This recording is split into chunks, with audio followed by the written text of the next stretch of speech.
falando de João Batista assim: João usava vestes de pelos de camelo e um cinto de couro, sua alimentação era de alfarrobas e mel silvestre. Veja, ele não usava bebida alcoólica, ele tinha uma vestimenta simples, de qualidade, né? Porque couro é coisa boa, não é verdade? E a sua alimentação também era diferenciada. Diz o Espírito da profecia, o testemunho de Jesus, veja o testemunho de Jesus. Falando de João Batista, diz assim, o regime de João Batista, seu regime era puramente o quê? Vegetariano, composto de alfarrobas, de mel silvestre, era uma reprovação à tolerância para com o apetite e a glutonaria predominante em toda a parte. O que Jesus disse? Comiam, bebiam, casavam-se. Tem problema em comer e beber? Não. Mas quando você faz isso só para satisfazer o seu eu, aí está o problema. João não era assim. Regime puramente vegetariano, composto de alfarroba, mel silvestre, uma reprovação, a tolerância para com o apetite e a glutonaria predominante em toda parte.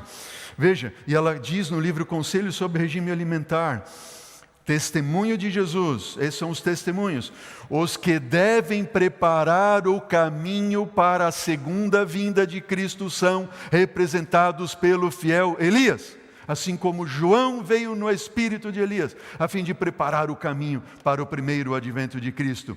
Temperança em todas as coisas deve estar associada com a mensagem, a fim de fazer voltar o povo de Deus de sua idolatria, glutonaria e extravagância no vestir e em outras coisas.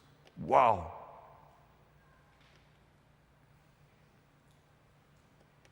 Você quer um texto mais claro do que isso, não? Quer mais claro do que isso, não?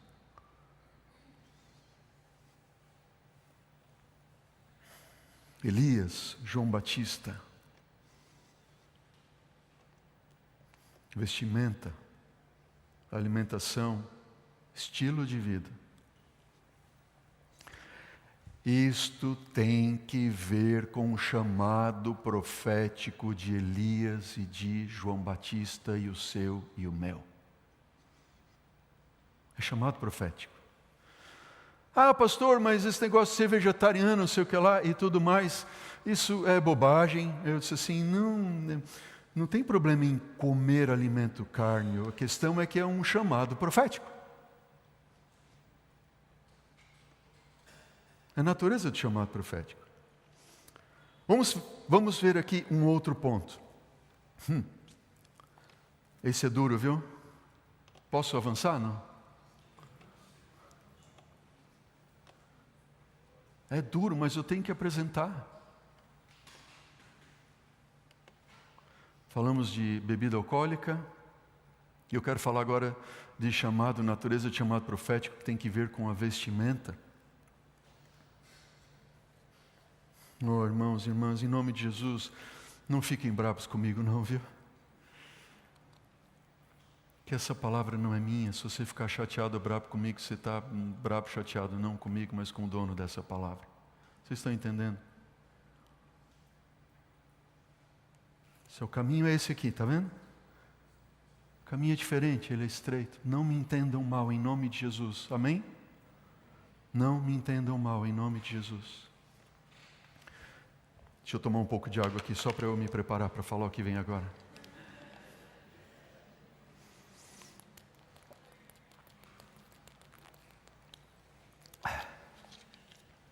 Preste atenção. Preste atenção. Deus libertou o seu povo do Egito, lembram?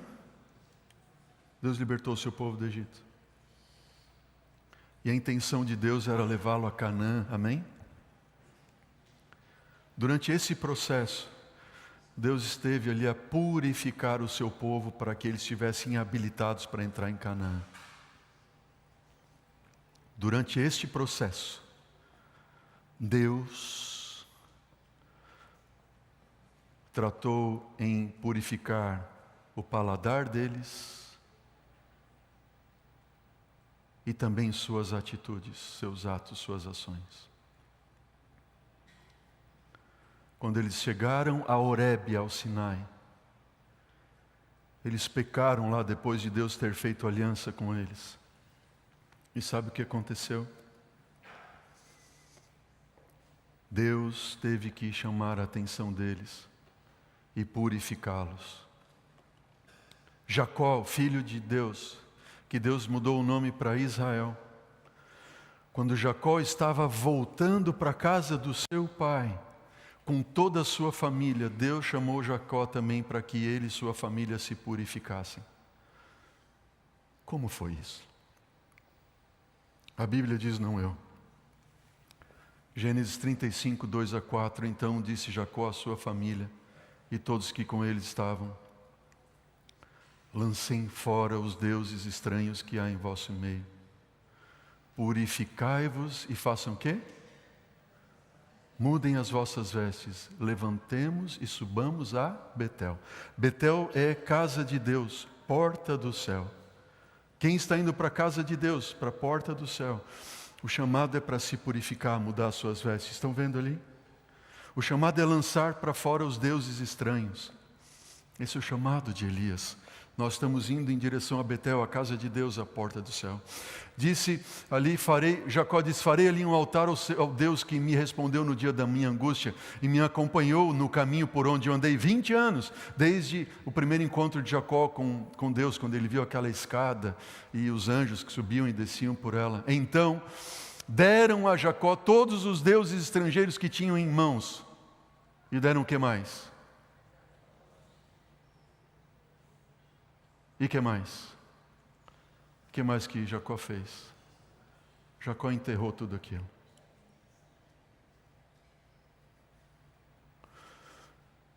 O povo de Deus que está a caminho de Betel, da casa de Deus, da porta do céu, precisa deixar para trás as argolas e os pendentes.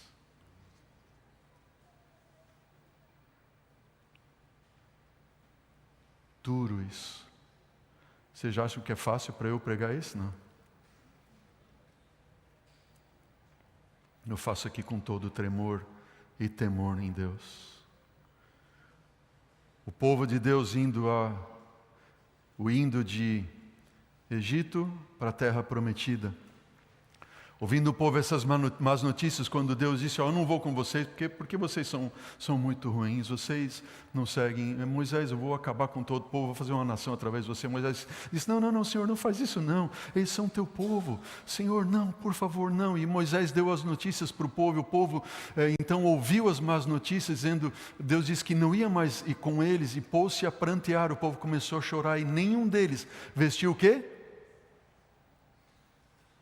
Seus atavios, seus adornos, porquanto o Senhor tinha dito a Moisés, dize aos filhos de Israel, és povo de dura cerviz, se por um momento eu subir no meio de ti, eu vou consumir vocês vão morrer. Tira, pois, de ti os atavios, para que eu saiba o que eu hei de fazer. Então os filhos de Israel tiraram de si os seus atavios, desde o monte Horebe em diante. Uau! O que a gente viu que aconteceu ontem em Horebe? Não foi Deus se manifestando como um fogo no monte? Não foi ou não foi? E Ele anunciou a sua aliança que é amor. E quando eles têm esse anúncio, quando eles estão ali com Deus, por algum momento eles se distanciaram, mas eles voltaram para Deus. E eles se consagraram a Deus e deixaram tudo para trás. Seus adornos, seus atavios. Deus está nos chamando. Oh, irmãos, é triste, mas é verdade. Alguns gostam de algumas igrejas mais liberais, porque lá eles podem usar os seus atavios e está tudo bem. Não, porque lá na América do Norte, porque lá em tal lugar já se usa, não tem problema, ou isso, aquilo, outro.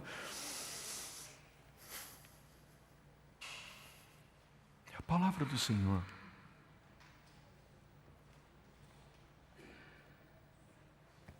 Esse é o caminho. É o caminho estreito. Faz sentido o que eu estou falando aqui, apresentando? Balança a cabeça assim ou assim. não é mensagem minha. Bebida alcoólica, adornos. Esse é o chamado profético de Elias. Eu vou concluir com o chamado de profético de Elias, relacionado agora com a reforma de saúde. Vamos primeiro com o profeta Elias. Deus chamou Elias o profeta e diz: profetiza contra Acabe, não vai chover e eu vou te sustentar. E Deus levou ele para o ribeiro de Querite, onde lá em Querite ele foi sustentado com o quê? O que é que diz a Bíblia? O que foi que Deus deu para Elias em Querite? Pão, água e carne. O que Deus deu para Elias em Querite? Pão, água e carne. E alguns ficam felizes: tem carne, tem carne. Deixa eu falar uma coisa para vocês. Vocês conhecem alguém que é muito carnívoro ou não? Pensa nessa pessoa. Eu era mais. Mas eu só comia carne. E a carne que eu comia não era só carne de Levítico 11, não. A gente não era adventista. Era lombinho, era siri, caranguejo, camarão. Dourava ali, linguicinha no Natal ali, o tio fazia camarão ali Era um negócio, entendeu? Eu só comia isso. Eu só comia carne. Quando eu vim aqui para o Rio de Janeiro, eu era jovenzinho ali, eu tinha, olha só, era antes de a gente se tornar adventista. Eu devia ter uns 10 anos ali, isso faz 41 anos já, 10, 11 anos talvez. Que a gente ainda não era adventista. Eu lembro que a gente foi numa churrascaria aqui chamada O Porcão. Existe ainda aqui, não? Existe? Mudou o nome? Mudou o nome, era O Porcão na época. Gente do céu. Eu lembro do Porcão, que lá eu gostei. Que eu só comia carne. Mas eu era um menino doente. Quando eu tinha 15 anos, eu já tinha 1,86 m, hoje tenho 1,90 m. Eu tinha 1,86 m e eu pesava 63 quilos. Se olhasse de frente, parecia que estava de lado. Se olhasse de lado, sumia. Era só o nariz. Pijama de listra, só tinha espaço para 2 listras, não tinha para mais. Doente. Tudo que era ite eu tinha, amidalite, otite. Eu tive tanta otite na minha vida, crônica, que eu perdi a audição de um ouvido, desenvolvi um colesteatoma, tive que fazer cirurgia e assim por diante. Bom, tinha carne. Mas o curioso, queridos, Elias ficou sempre no ribeiro de Querite sendo alimentado por Deus com pão, água e carne? Sim ou não? Não. Deus permitiu que o ribeiro secasse e disse para Elias assim: filho, agora você vai para Sarepta e lá em Sarepta você vai ser alimentado lá por uma viúva. Eu te pergunto, Deus poderia ter permitido que ali no ribeiro de Querite tivesse pão, água e carne e água durante todos os 3 anos e meio? Claro que sim. Por que Deus assim não fez? Deus permitiu que secasse e enviou ele para Sarepta, porque Deus, preste atenção em nome de Jesus, Deus estava a preparar Elias para o próximo passo da sua história, e esse próximo passo seria decisivo, e ele teria que passar por uma mudança alimentar, de regime alimentar, senão ele não estaria preparado para o grande embate do Carmelo. Sarepta foi o preparo para o Carmelo, e lá em Sarepta Deus deu para ele pão e água, e não tinha mais carne. Sabe com quem que eu aprendi isso? Com o pai do pastor Arthur. Pastor Geraldo Marques, 2002, eu li a meditação dele, ele falou isso na meditação dele, que foi reeditada esse ano agora, meditação do Juvenis. Se você não está lendo a meditação do pastor Geraldo Marques desse ano, do Juvenis, ela é para adulto, para criança, para jovem. Leia. Quando tudo dá certo. Melhor meditação, entre as melhores que tem ali. Não tinha mais carne. Por que não? Por que não? Porque Elias teria que passar por uma purificação, um preparo para a grande batalha do Carmelo. E a batalha do Carmelo é a batalha do Armagedon para o Elias profético. Só isso. Não, tudo isso. Testemunho de Jesus. Só tinha pão, água, carne não tem mais. Testemunho de Jesus. Foi-me mostrado novamente que a reforma de saúde é um ramo da obra que deve preparar um povo para a vinda do Senhor. Ela se acha tão ligada à terceira mensagem angélica, como as mãos estão ligadas ao corpo. Devem ser vistas maiores reformas entre o povo que pretende estar aguardando o aparecimento de Cristo. A reforma de saúde deve realizar uma obra em nosso povo, e ela ainda não realizou. Muitos que agora estão apenas meio convertidos no tocante à questão do comer carne, se afastarão do povo de Deus, para não mais andar com eles. Minha mãe entrou na igreja, tinha 12 anos para 13 anos.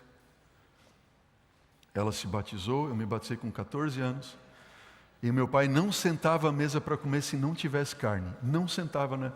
Se não tem carne, eu lembro, um dia a gente chegou, minha mãe disse assim, não tem mais, eu esqueci de comprar. Túlio Augusto. Quando chamava pelos dois nomes, aí o negócio era pesado. Túlio Augusto. Vai lá no mercado agora e compra carne assim, assim, assim. Ninguém sentou na mesa. Meu irmão teve que ir no mercado, comprar o bife, trazer. Minha mãe preparar o bife, depois todo mundo sentava à mesa. Não sentava se não tivesse carne. De repente minha mãe não estava mais comendo carne. E ela não falou nada para ninguém. A gente via que ela não comia. Não, eu não quero, tal. Não, estou bem, tal. Eu disse, mãe, por que a senhora não está comendo carne? Não, filha, que a mamãe está lendo um livro aqui, eu descobri algo. Eu disse, o que a senhora descobriu? Eu disse, eu peguei esse livro para ler quando eu tinha 16 para 17 anos. Eu não estava preparado ali. Aí eu li o livro. E esse livro mudou a minha vida. Esse livro se chama Conselhos sobre Regime Alimentar. E eu vi esse texto. Mas o texto que me marcou dos testemunhos é este daqui, do testemunho de Jesus. Entre os que estão aguardando a vinda do Senhor, o comer carne será afinal abandonado. A carne deixará de fazer parte de sua alimentação. Quando eu li esse texto, eu digo, meu Deus, eu quero estar entre estes. Me ajuda. Me ajuda. E ela diz, nos testemunhos de Jesus, devemos ter sempre isto em vista e esforçar-nos por trabalhar firmemente nessa direção. João Batista, regime puramente vegetariano. Elias se tornou um vegetariano. E o Elias profético, Deus está mostrando aqui. Você pode olhar para isso e dizer assim, pastor, isso é bobagem. Jesus comeu carne. Eu disse, claro que comeu. Os sacerdotes comiam carne, claro que comeram. Jesus, depois da ressurreição, apresentaram ali para Jesus peixe e mel, e ele comeu com eles. Claro que sim, porque essa não era uma mensagem para os dias de Jesus, é após 1844. Essa mensagem tem que ver com a natureza do chamado profético de quem? De Elias. De Elias. Alguém vai perder o céu por comer carne? Claro que não. Alguém vai perder a salvação por comer carne? Claro que não. Mas nós devemos nos esforçar nessa direção. O problema não é eu comer a carne. O problema é eu dizer assim, isso daqui não tem nada a ver. Aí tem problema. Que você está jogando os testemunhos de Jesus no lixo. Daí você não está rejeitando o mensageiro, você está rejeitando a mensagem, o dono da mensagem. Faz sentido o que eu estou falando, não? O problema não é eu dizer assim, puxa, eu não consigo, é difícil para mim, Senhor, me ajuda, quem sabe um dia eu consiga largar de comer isso, de beber aquilo e tudo mais. Você luta, fica uma semana, duas, sem, e come bem pouquinho, esporadicamente, louvado seja Deus, continue lutando. Todos nós temos tendências herdadas e cultivadas para o mal que nós vamos lutar até a volta de Jesus. Agora, o que eu não posso é dizer assim, isso não tem nada a ver. Eu entendo que essa frase nada a ver é uma frase do inferno mesmo. Nada a ver. Isso não tem nada a ver. Essa é a frase do demônio para os dias de hoje. Veja, alguns pregam salvação pela soja, isso também está errado. Você tem que deixar. Não. Ninguém serve de eu tenho minhas lutas, você tem as suas. Eu não sirvo de nada ali. E alguns que são vegetarianos como eu, Fazem pior. Eles são carnívoros com a sua própria boca, julgando e apontando os outros. Vão para o inferno. Vão fritar. A carne deles vai fritar. No fogo do Malaca. Agora olha o que diz o testemunho. Diz assim: eu preferiria um regime cárneo aos bolos e às massas de doce tão geralmente usados. Pai, Senhor, me ajuda a deixar de comer o açúcar, que em demasia é pior do que a carne. Aí ficou mais estreito o caminho ainda, né? Ficou mais estreito o caminho ainda. Veja, eu estou tocando aqui em alguns pontos sensíveis, e são os pontos mais sensíveis, porque o chamado profético de Elias é um pacote. E bem verdade é que a reforma nos hábitos de saúde envolve muito mais do que simplesmente o abandono de alimentos cárneos. Somos instruídos a fazer uso equilibrado dos 8 remédios da natureza. 8 leis da natureza. Que remédios são esses? Está aqui. Confiança em Deus, exercício físico, ar puro, luz solar, água, descanso, uso correto e temperante de todas as coisas ali, e também alimentação saudável, amém? Tem muitos, e uma das coisas mais difíceis, e quem mais prega contra a reforma de saúde, são aqueles que muitas vezes dizem que vivem reforma de saúde. Concorda comigo ou não? Desculpa, assim, com todo respeito, tem um que são umas pragas. Porque eles vêm agora dizendo, não, porque não pode isso, porque não pode aquilo, porque não sei o que lá. Não. É você olhar para isso, colocar os joelhos no chão e dizer assim: Senhor, eu não consigo, me ajuda, me dá instrução, leia os livros, peça sabedoria, peça o Espírito Santo. Deus vai mudar o teu coração, não sou eu quem vai mudar o teu coração. Isso é pelo poder do Espírito, não é pela força nem pelo poder. Alguns querem enfiar de goela abaixo e diz, só vai ser salvo se você for vegetariano. Não é isso, não. E eu tenho descoberto, alguns desses são fanáticos mesmo.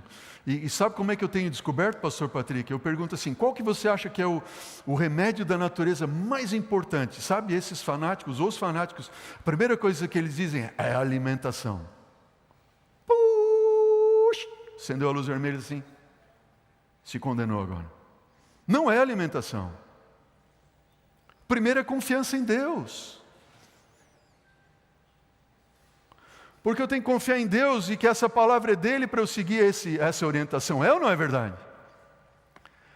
E depois, se tiver outros mais importantes, a alimentação, isso aqui é achismo meu, tá bom? Isso aqui é achismo meu, isso aqui é minha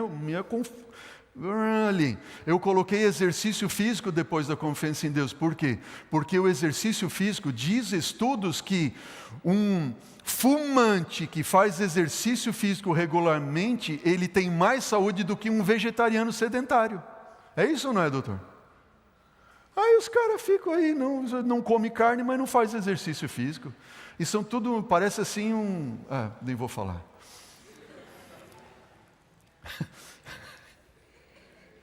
Eu lembrei do amigo meu. Depois eu falo no particular para alguns que está filmando aí, não posso falar.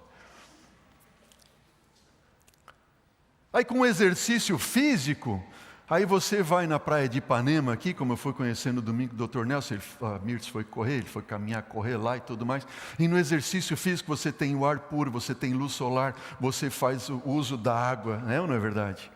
E aí isso produz no organismo ali tanta saúde que você dorme bem de noite. Quando você dorme no mínimo 8 horas por noite ali e dorme bem, você tem mais poder de força de vontade para resistir àquele alimento que você gosta tanto e que não deveria comer, amém? E é temperante em todas as coisas. Pronto, está aí. Isso aqui é um achismo meu, essa ordem eu não li em nenhum lugar. Agora vejam, cabia ao profeta aceitar ou não o chamado profético, seguindo ou não as ordens específicas para ele. Cabia ao profeta aceitar ou não, seguir ou não. Agora, aceitar o chamado profético e não cumprir com as ordens específicas de Deus significaria o quê? Correr em juízo de Deus.